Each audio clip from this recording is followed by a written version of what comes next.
Hi guys, and welcome to another video. So today I'm going to go through my Believathon TBR, and for those of you who don't know, it starts on Monday the 11th and finishes on the 24th of May. That's 2 weeks to read a variety of middle grades based on the prompts that are given on the map. Now for those of you who don't know, this is the Believathon 2. So the original Believathon lasted the space of a month.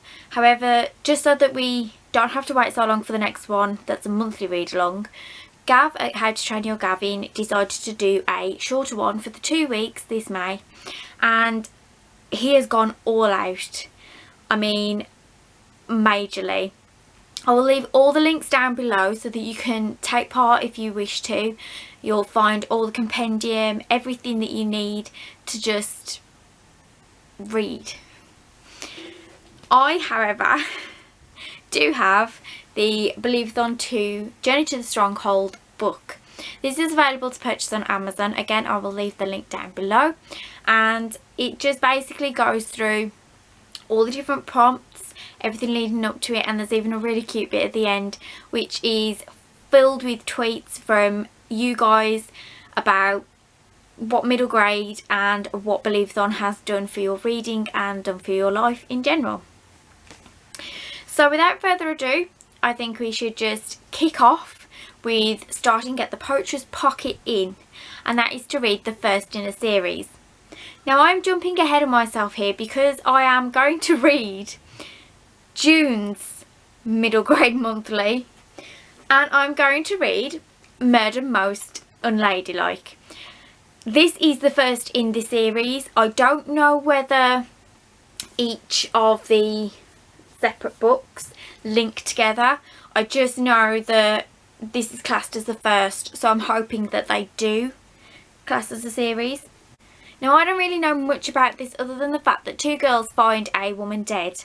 However, when they go off to tell somebody and then come back, the body is no longer there, and now they have to not only have evidence that a murder has taken place, but they also now have to have evidence of where the body has gone.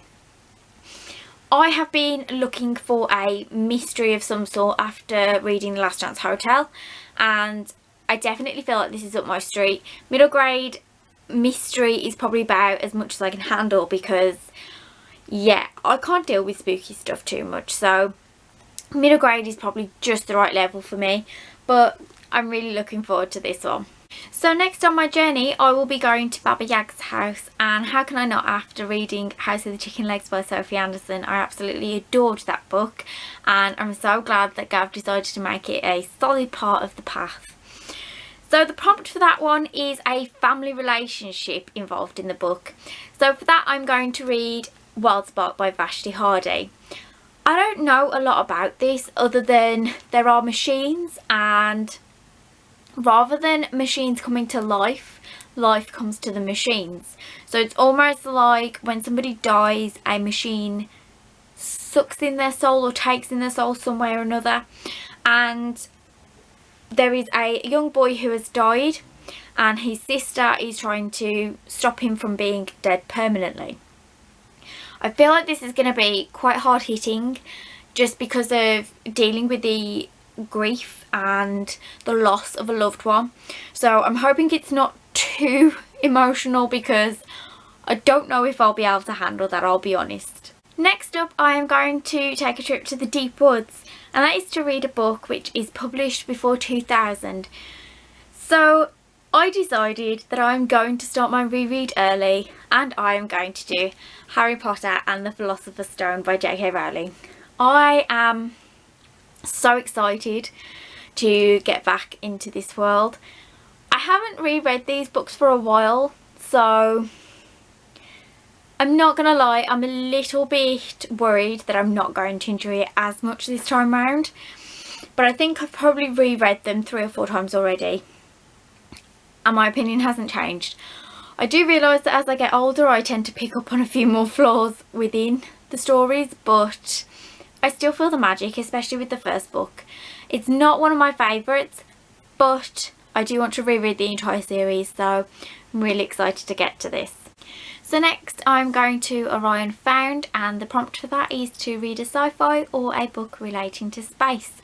And for that one I am choosing Orion Lost, and this is May's middle grade monthly, which is just pure luck, I think. I definitely am excited about this one because when I read the synopsis of it, it sort of felt a little bit like a children's version of Aurora Rising. Now I've read that one recently and thoroughly enjoyed it. So with this being set on a space station or in a spaceship or something like that with a crew of young friends, I definitely get those vibes from it, and I think I'm really going to enjoy it. And finally we come to the Bookkeeper's Stronghold, which is the end of our journey, and for that one the prompt is to read the next in a series. So I am choosing Spark. Now I realise this is probably really reflective, so I'm going to try to talk a little bit faster. I read the first one, Ink, ages ago. I think it was probably the beginning of last year, maybe even 2018. So that's an idea of how long ago it was. However, the story is still fresh in my memory and I am loving the idea of going back into it. I want to see how things turn out since the big revelation at the end of Ink. And on the back this says there are always two sides to every story. Now we did find out some parts within Ink and I'm wondering whether they're going to elaborate a bit more on that. So yeah, I'm really looking forward to this. So I do have a few more middle grades which I would like to get to this month. They don't go in with my TBR. I think some of them fit the prompts but not necessarily in the TBR as solid books. So I do have The Midnight Hour, which I don't really know anything about because this was recommended to me and I was just basically told to put it on my wish list and they would gift it to me. So it says on the back, Emily's parents have vanished into the secret world of Midnight Hour, a Victorian London frozen in time, home to magic and monsters. Emily must find them in the city of Nightfolk, armed only with a packed lunch, a stowaway hedgehog and her infamously big mouth. With bloodthirsty creatures on her tail, Emily has to discover the truth to rescue her parents.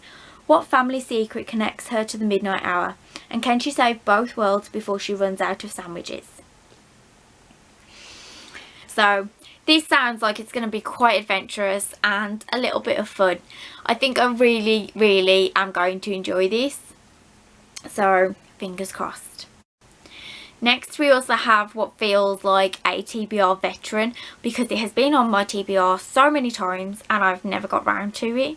But that is Song for a While by Lynn Kelly, and this would have fit the prompt for a book with a disability, as we follow a girl who is, I don't know if she's partially deaf or fully deaf, but we find her struggling to communicate with people in general.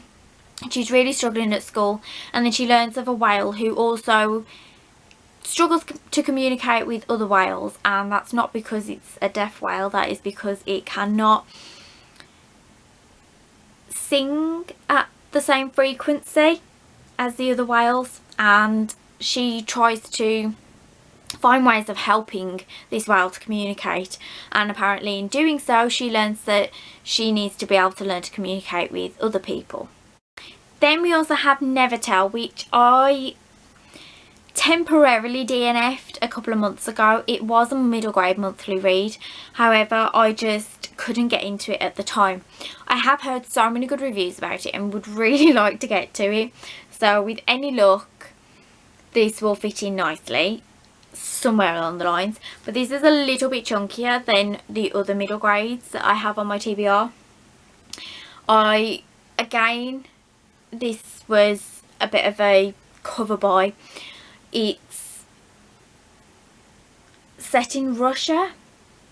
Yeah, it's a prison camp in Russia and they escape from the prison camp. So I don't know whether this is going to be quite hard hitting because of it being a prison camp. I am not 100% sure of the actual goal for this adventure, but I am now looking forward to finding out after reading all the reviews. Then I have another book which was gifted to me by Claire because she felt that this would be something that I would fly through, and that is The Last Spell Breather. This is a sort of magic that is done, and this young girl is fed up of having to try to work so hard to train for this magic. She doesn't understand why she has to train for it. When it comes down to it, it's everything that she needs in order to save her village. So it's all so magical, and I feel like that is exactly what I am in the mood for at the moment. I definitely want to fit this in. This is quite a short book, so I am hoping that Claire's right, and I am hoping that I will fly through it. And yeah, I'm just really looking forward to it. Then finally, I have Straight On Till Morning. Now, I wasn't 100% sure whether I wanted to include this on my middle grade TBR. I always get a bit confused because I feel like these twisted tales are not so much for children, and they're not so much middle grade. Depending on the way that they approach the story and the way they approach different topics, it can be quite deep and quite full on in places. I know for a fact that there are a couple in this series that I would not suggest for children, even older children. However, it does keep getting slotted into the little section of young readers, children's books, so I thought I'll just add this on anyway. However, this is the second to last one. So This Is Love has just come out, so this is the second to last one in the series so far. I am up to date once I've read this one, and then I will buy So This Is Love. So I really need to get on with this one. I really need to read this. But it is supposed to be a retelling of Peter Pan, and this is What If Wendy Went to Neverland with Captain Hook. Already this is ringing alarm bells for me, and I am not sure how much I'm going to enjoy this. I probably would not be the biggest fan, if you asked me, of Peter Pan anyway. But I definitely think that this is something that could take me a while to read. I do find that these tend to get so much longer the further on we go, and so far it looks like the chunkiest book out of the collection. But this is another reason I don't class it as middle grade. There's 488 pages on this one. So this is a possibility, although this is a very chunky book for middle grade. So this is another one to add to the pile, although it does seem very ambitious. One, because it's only just under 500 pages, and two, because it is making the 10th book in a TBR pile for 2 weeks. But we will see how I get on with that. So that is my TBR for the Believathon, and also the added extras of the middle grades that I would like to fit in somewhere in those 2 weeks, or even just within this month. I hope you've enjoyed this video. If you have, don't forget to hit the like down below and subscribe if you haven't already, and I will see you in the next one. Bye!